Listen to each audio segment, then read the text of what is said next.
លោកកុងទីនអនុប្រធានការិយាល័យអប់រំកែប្រែដែលបម្រើការងារនៅពន្ធនាគារខេត្តរតនគិរីយកស្ថាប័នក្រសួងមហាផ្ទៃមកធ្វើអាជីវកម្មរកលុយខុសច្បាប់មកដាក់ក្នុងហោប៉ៅតខ្លួនពីរឿងប៉ូលីសបងរត់ការបានហើយខ្ញុំតែស្គាល់គេដែរស្គាល់គេនៅពេញហ្នឹងអញ្ចឹងយកលុយវាហ្នឹង7000ឲ្យគេដល់ខ្លួនមហាផ្ទៃមកបន្ទុកកូវីដពុបគេផ្អាកគេអត់រឹសហ៎អញ្ចឹងខ្ញុំកាំងខ្ញុំយកលុយគាត់យកមែនខ្ញុំទោះគាត់ត្រូវតែខ្ញុំតន់មានលុយឲ្យពេលយកលុយធនាគារឲ្យខ្ញុំនឹងសងគាត់នៅសល់4000ហ្នឹងត្រីរាជការណាដែលធ្វើអំពើប្រេះប្រាស់ត្រូវតែទទួលនៅវិន័យដែលពួកគេនឹងត្រូវទទួលការបណ្ដឹងចេញឬក៏ត្រូវទទួលវិន័យធ្ងន់ធ្ងរជាងនេះតាមរយៈនៃការផ្ដន្ទាទុកដោយច្បាប់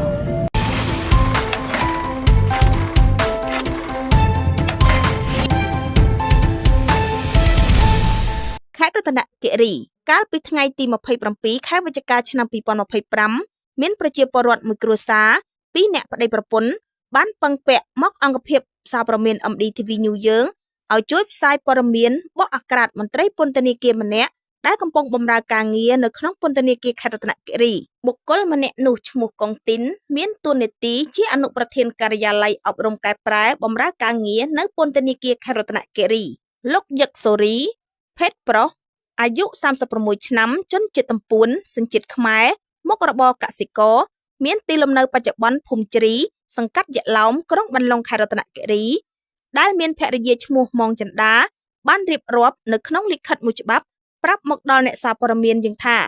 ខ្ញុំបាទយឹកសូរីភេទប្រុសអាយុ36ឆ្នាំជនជាតិតំពួនសញ្ជាតិខ្មែរបច្ចុប្បន្នរស់នៅភូមិជ្រីសង្កាត់យក្សឡោមក្រុងបន្លុងខេត្តរតនគិរីខ្ញុំបាទទាំងប្តីប្រពន្ធមិនសុខចិត្តទេបានចាញ់បោកលោកកុងទីនជាមន្ត្រីយមគុកប្រចាំខេត្តរតនគិរីអស់ចំនួន$9875ដែលគាត់សន្យាអះអាងធានាឲ្យបានធ្វើការប៉ូលីសគ្រប់ខានរដ្ឋធានាជាប់100%តែម្ដងខ្ញុំខំខ្ចីលុយធនាគារអស់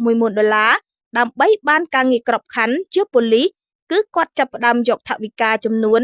$9875ពីខ្ញុំនៅថ្ងៃទី20ខែ5ឆ្នាំ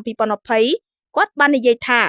គឺខែ9នឹងបានចូលធ្វើការហើយខ្ញុំចាំដល់ខែ9ផុតនៅតែមិនមានការងារខ្ញុំក៏ចាប់ផ្ដើមសួររហូតតែគាត់ឆ្លើយរកលេសថា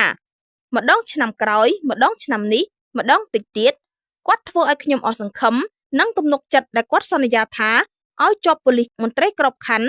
ហើយខ្ញុំក៏សួរគាត់បន្តទៀតតើខែណាឆ្នាំណាបានចូលធ្វើការបងព្រោះយូរខែយូរឆ្នាំដែរបង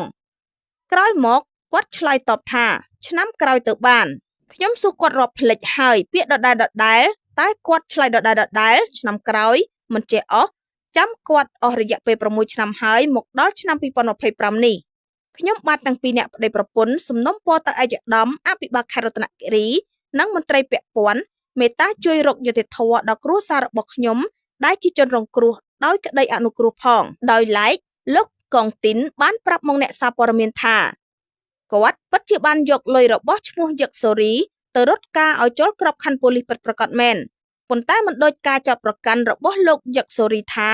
យកអស់$9875នោះទេគឺខ្ញុំយកបានតែ$7000នោះទេហើយមួយរយៈកន្លងមកនេះខ្ញុំបានសងទៅឈ្មោះយឹកសូរីអស់ចំនួន$3000រួចហើយនៅសល់តែ$4000តែប៉ុណ្ណោះឲ្យចូលជាមន្ត្រីនៅស្នងការឬក៏មន្ត្រីនៅពន្ធនាគារស្នងការប៉ុណ្ណឹងខ្ញុំស្គាល់បងរ៉េតហ្នឹងឈ្មោះបងរ៉េតហ្នឹងគាត់នៅក្រសួងមហាផ្ទៃបាទស្គាល់គាត់ការមុនហ្នឹងយកឋានអង្គរៈជាមួយគ្នាអញ្ចឹងការនៅអមលូងគាត់ថា7000ហើយខ្ញុំក៏ប្រាប់វាដែរថាឥឡូវអង្គរៈថា7000ស្គាល់គ្នាអញ្ចឹងគាត់ពូគាត់ថាស្គាល់វាធំវាទូអញ្ចឹងក៏យកលុយទៅឲ្យគាត់ហើយតែស្រីឲ្យទៅអត់បងអត់ទៅទេបងខ្ញុំចូលវល់មកឲ្យទៅម្នាក់ឯងទៅហើយខ្ញុំទៅលុយនឹងស្រីឯងបកគលឲ្យទៅម្នាក់ទៅស្រេតនោះហើយក៏ឡើងទៅបកគលខ្លួនឯងគាត់ឲ្យខ្ញុំបបួលទៅខ្ញុំនៅយកឲ្យទៅទេបងអូនទៅទេចាំបងខ្ញុំទៅទេខ្ញុំចូលវល់បងឲ្យទៅខ្ញុំក៏ទៅល្មមទូមកគាត់ថាមួយខែទៀតធ្លាក់ពេលឯងតែអញ្ចឹងល្មមធ្លាក់កូវីដពុបគេប្រកាសលែងរើសបដ ហើយអញ្ចឹងកាំងហ្មងតែតោគាត់បាត់ឈឹងតឡើយទៅបាត់លើជួយហេតុដល់រត់តែណាដឹងតែសបាយអត់ដឹងបាទលុយនេះមិនខ្ញុំនិសងហ្នឹងហើយ ចឹង រត់តា លុយហ្នឹងខ្ញុំប្រាប់បងត្រង់ខ្ញុំអត់តែខកដែរហើយអត់តែពុតផដែរខ្ញុំហ៊ានខ្ញុំយកលុយគាត់យកមែនខ្ញុំទោះគាត់ត្រូវតែខ្ញុំតន់មានលុយឲ្យពេលយកលុយធនាគារឲ្យខ្ញុំនឹងសងគាត់នៅសល់4000ហ្នឹង នេះបញ្ជាក់ឲ្យឃើញថាបុគ្គលឈ្មោះកងទីនពិតជាបានទៅឆោបបោកប្រជាពលរដ្ឋដោយយកស្ថាប័នរបស់រដ្ឋក្រសួងមហាផ្ទៃមកធ្វើជាអាជីវកម្មរកលុយខុសច្បាប់មកដាក់ក្នុងហាប៉ៅរបស់ខ្លួនពិតប្រាកដមែនទង្វើដាក់អគុណធម៌ដែលបុគ្គលឈ្មោះកងទីនទៅឆោបបោកប្រជាពលរដ្ឋស្លូតត្រង់ទីតលក្រយកមកចាយវាយសប្បាយហឺហាខ្លួនឯងធ្វើឲ្យគ្រួសារលោកយឹកសូរីចំពាក់លុយធនាគារវ៉ាន់កដោយសារតែទៅខ្ចីបុលយកមកឲ្យលោកកងទីនម្នាក់នេះមន្ត្រីដែលមានចរិតស្មុគគ្រោករបៀបនេះប្រជាពលរដ្ឋខ្មែរទូទាំងប្រទេសមិនត្រូវការនោះទេសំណុំពរទៅស្ថាប័នមានសមត្ថកិច្ចគ្រប់លំដាប់ថ្នាក់ជាពិសេសអង្គភាពសម័យនៃក្រសួងមហាផ្ទៃមេត្តាជួយពិនិត្យមើលឈ្មោះកងទីនដែលមានតួនាទីជាអនុប្រធានការិយាល័យអប់រំកែប្រែបម្រើការងារនៅពន្ធនាគារខេត្តរតនគិរីម្នាក់នេះផងទៀត